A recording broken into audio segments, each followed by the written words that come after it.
Please. Por favor, pode repetir a pergunta? Repetir uma questão só, pessoal, que o professor esqueceu. Que foram 3 perguntas. Just a couple of words.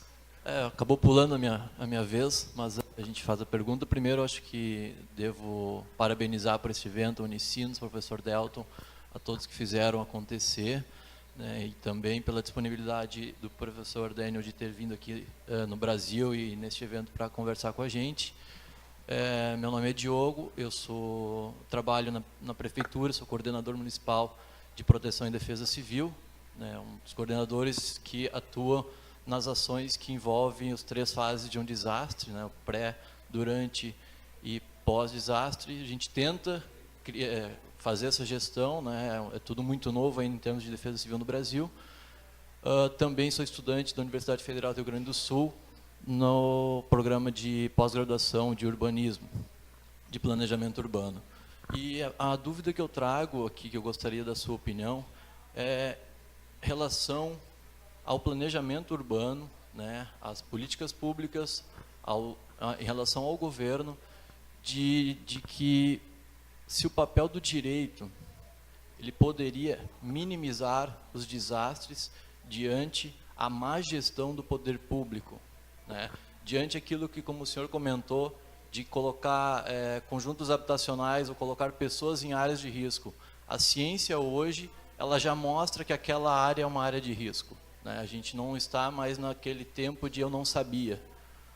Os centros acadêmicos hoje têm feito brilhantes trabalhos apontando que aquela área de risco, aquela área vulnerável a algumas situações, a alguns tipos de eventos extremos, né?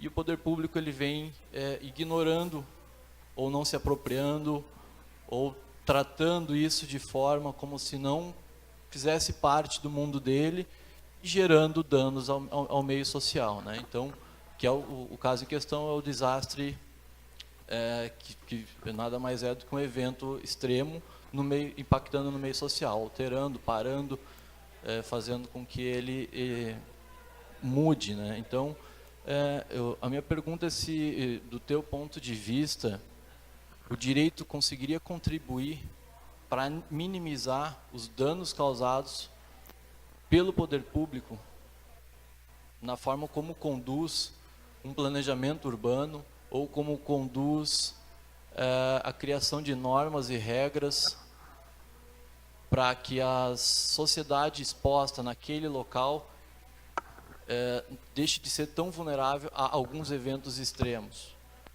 Por exemplo, numa área onde nós temos frequentes eventos de granizo, que não seja vendido naquela área telhados frágeis.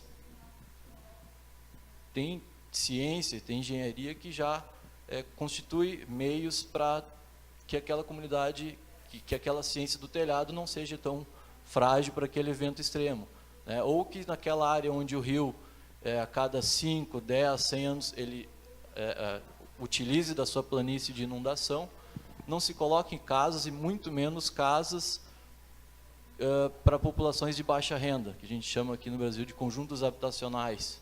Tem até programas do governo federal, inclusive, que fomentam esse tipo de política pública habitacional. E nós temos muitos casos de que isso vem ocorrendo, principalmente pelo baixo custo que é a implementação de uma política desse tipo, nesse tipo de área. Então, a minha pergunta é se você vê o direito contribuindo para fazer com que os gestores públicos melhorem o seu trabalho e minimizem os danos gerados ao meio social diante de um evento natural extremo.